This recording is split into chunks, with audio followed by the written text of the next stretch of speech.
Hello, everyone. Welcome back to Lonely is Never You, Chapter 2. If you have not listened to Chapter 1 yet, it is in my videos below. I hope that you enjoyed meeting Gunnar and Quintessa in the first part. I invite you to sit back, relax, and enjoy. The wind is playing with your hair. I'm watching it painting circles in the air. You're smiling at me like only you could do. Like a perfect dream, and that dream is you. The sun is lighting up your face. We stayed up all night and listened to the rain. Like music kept on playing like a drum. With you in my arms, I'm the lucky one. And I wanna spend the day making love 1,000 ways and more to show. Baby, every time we're kissing, I know it is forbidden, but I can't stop. Quintessa. The look on her face told me no one had ever insulted her the way I did, and she wasn't about to let me get away with it. Well, I had permission from the Queen to gouge her eyes out. I saw out of the corner of my eyes Gunnar's expression when I responded. Darling girl, I am the queen of insults, and if you plan on hitting me with one, you best do it where you're welcomed. Here, you are nothing but a stranger who wears a petty title, London replied.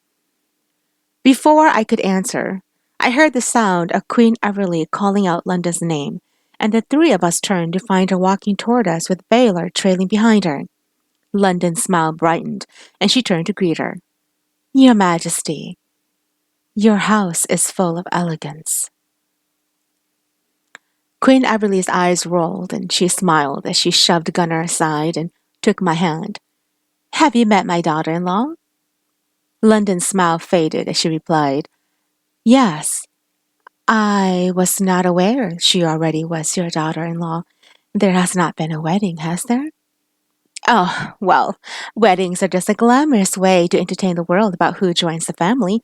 The intimate part is given when names are exchanged on papers. Right, London said as she lowered her gaze, blushing. Imperial Mother, I said loudly. There are so many new faces. I must do well to remember them all, shan't I? She patted my arm and understood my cue. Let me take you around. She pulled me away, and we both began walking toward a crowd of people. Thank you, I muttered. I saw what she was doing. Gunnar is yet too ignorant to save you, but I will not let you suffer at the hands of that bimbo. I had never met so many people in one single night. Queen Everly was right about my head spinning. At one point, I felt lightheaded and even faint, and would have lost my balance had it not been for Gunnar appearing out of nowhere to hold my arm. She stayed beside me through the rest of the night, and oddly enough, London had magically disappeared. That woman was a leech, and I was even upset that Gunnar had once shared kisses with her. But the gem of the party went to the Queen, for she was an elegant woman who smiled and entertained every single one of her guests. When midnight rolled around, the guests began making their way out of the manor, and I was exhausted. I was so tired I could barely move my feet, let alone walk up the stairs. I looked at those long, spiraling steps, and I thought to myself, how would I ever make it up there? And as I pondered, I felt myself being lifted off the floor by Gunnar, who stunned me silent. What are you doing? I asked as he began walking toward the stairs. You look ready to fall flat on your face, and I am being a husband. Well, he got me there, and I didn't question him. We reached the door to the chamber, and he set me on my feet. As he opened the door for me, he also entered with me, and I turned around to glare at him. You cannot come in here, I said. He raised his eyebrows. Darling, if I do not come in there, my mother would be here within seconds to ask why. Do you honestly want the entire manor to know about this? I bit my lip, not sure how to go about it, but I let him inside so the conversation could remain private. He looked too large in this room, and I suddenly felt shy.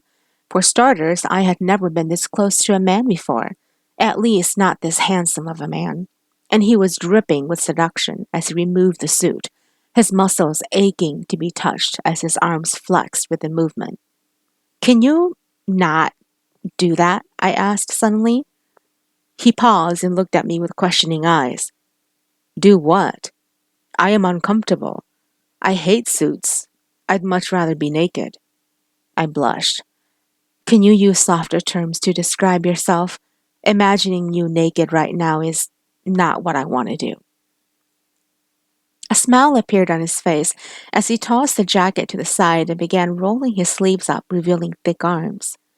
Why, darling, if I'm reading all the signals right, you are completely turned on watching me undress. I snorted, almost unattractive, really, but I had lost all control of myself. I turned away, and he reached out a hand to stop me. I pulled from him, and he turned me around violently as he grabbed a hold of my shoulders. What are you doing? I asked. Smiling, he replied, Relax. I was going to help you undo your hair and get these jewelries off you, unless you like sleeping with all of these on. I can have Kinsley come do it. Trust me, I'm really good at removing these things. I have had a lot of experience.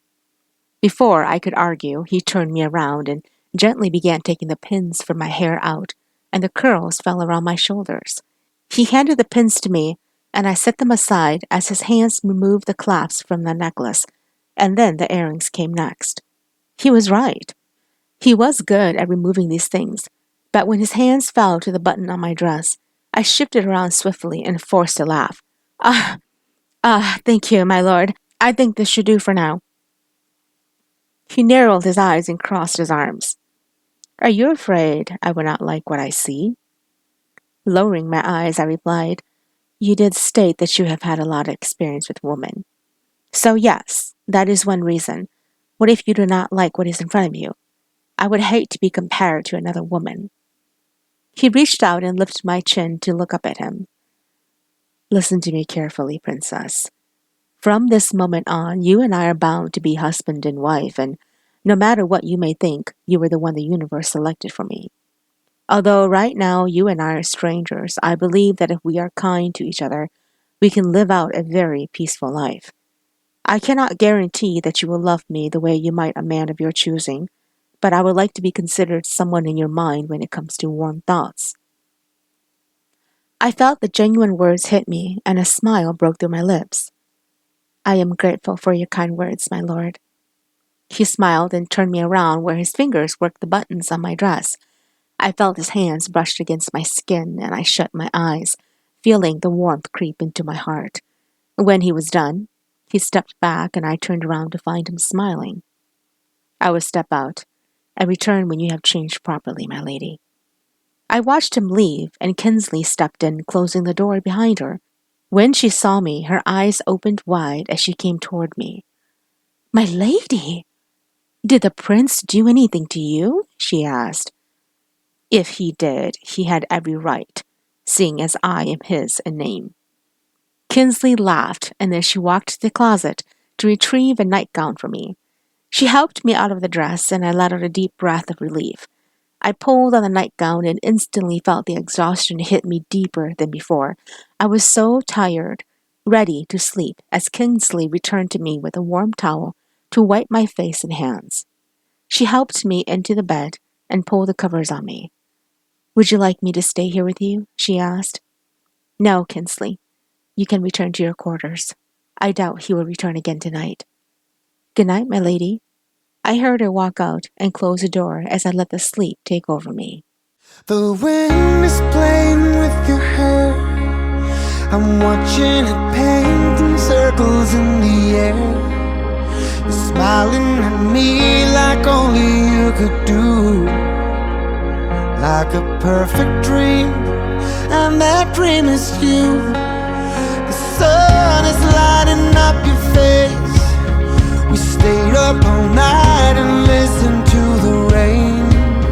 Like music kept on playing like a drum. With you in my arms, I'm the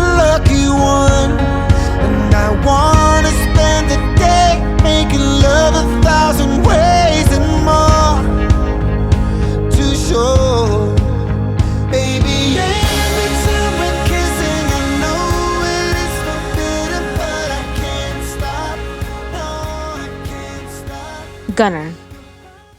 I made my way back into the chamber a little after 2 in the morning, having had a few drinks with the stable master.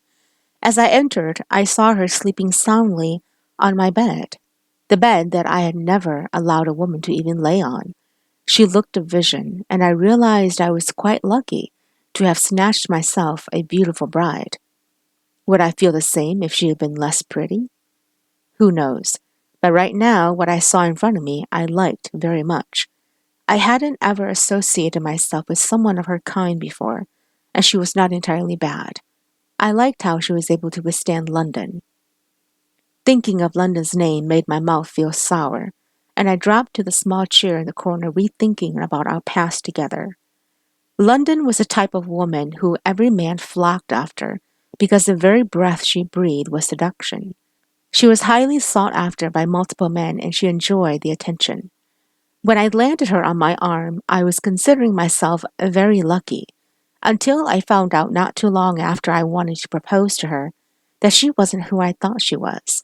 It was a good thing I hadn't shared a bed with her, otherwise, she would have forced a hand on me when she found out she was pregnant. It had been half a year since I had seen her, and tonight she had showed up purposely thinking she would be able to reel me back in with her claws. She was mistaken. When a woman hurt me, it was once, and it never happened again. I was worried about what it would do to Quintessa, but it seemed I underestimated my own bride. She would be absolutely fine. "Mother," she cried from the bed, and then the sobs that tore at my heart was heard. I jumped out of my chair and walked over to where she lay, her head pressed against the pillows, and sobs coming out of her. She was dreaming of her mother, it seemed, and crying. I reached out a hand to brush her hair back and saw the tears that stained her cheeks.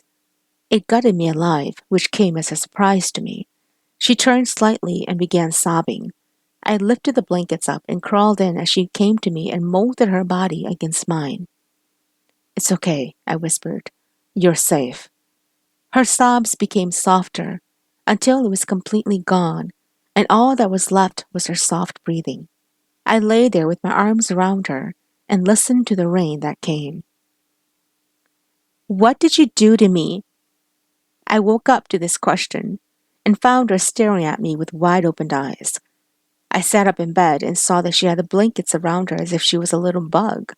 I wanted to laugh, but I saw that she was dead serious.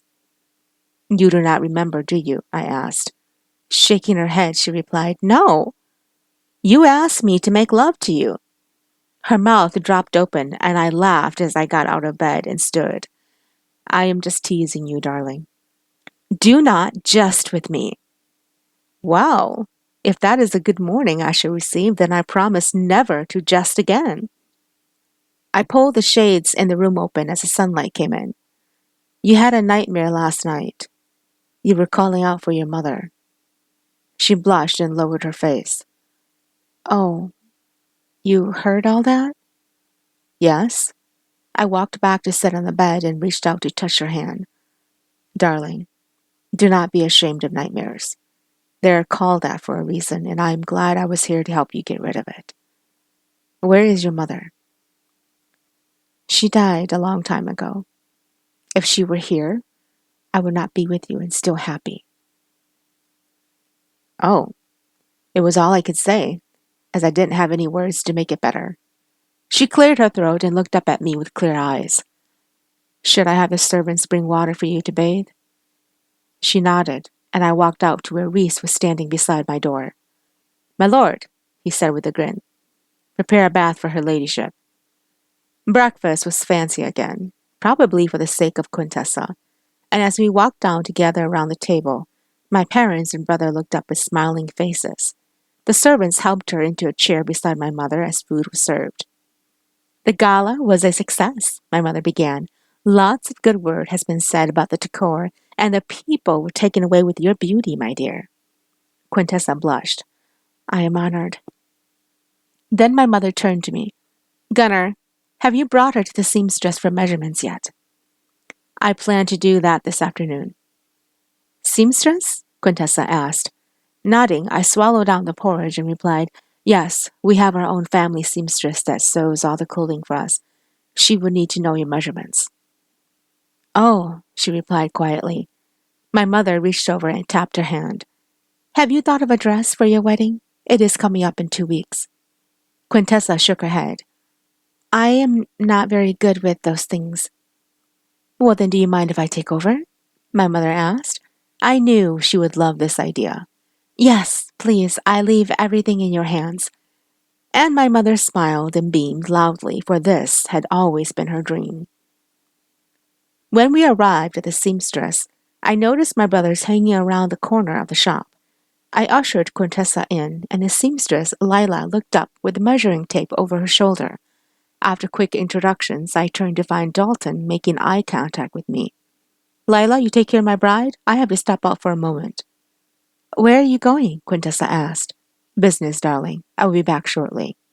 Before she could argue, I slid out the door and caught up with my brother, and we rounded the corner where he brought me to an alley where Reese stood waiting for me. There was a man on the ground with a bag over his head and his hand and feet bound. I knelt down and took the bag off of him to find him beaten to a bloody pulp. Hello, Mr. Arlington, I said as he took deep several breaths. Do you know who I am? He didn't answer me. Your silence assures me you do.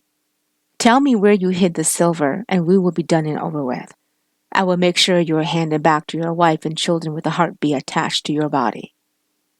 Laughing, he replied, Your words are empty promises compared to his. I will never tell you anything. I would rather my wife bury me.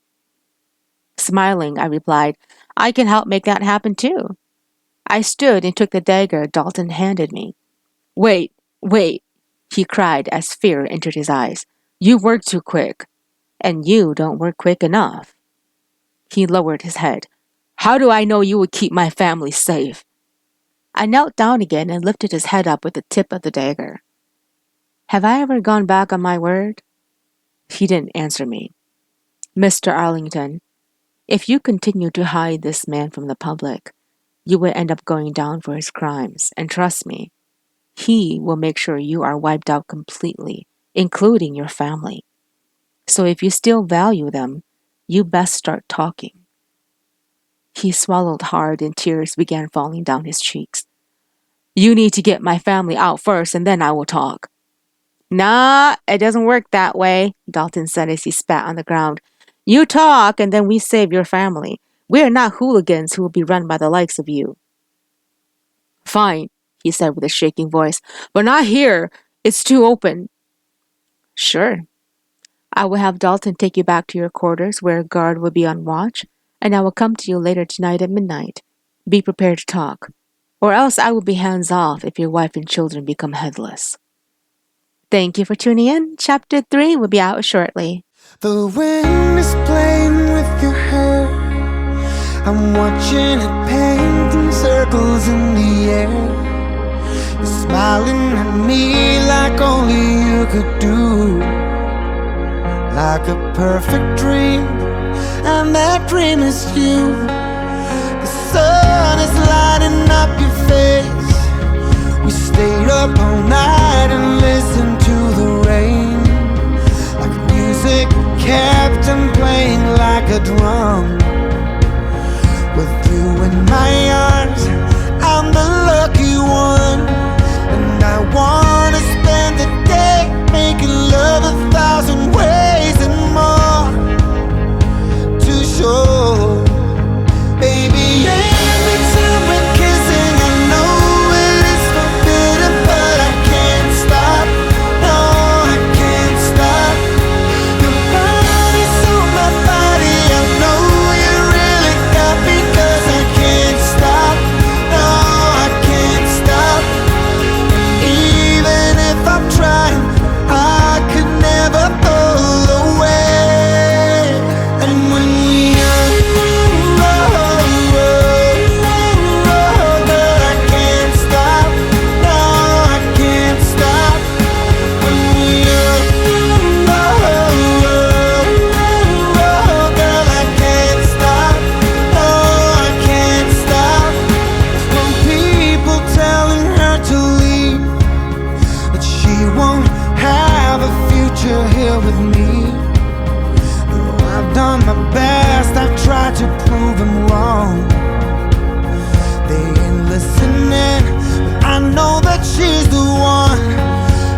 stayed up all night and listened to the rain. Like music it kept on playing like a drum. I'm the lucky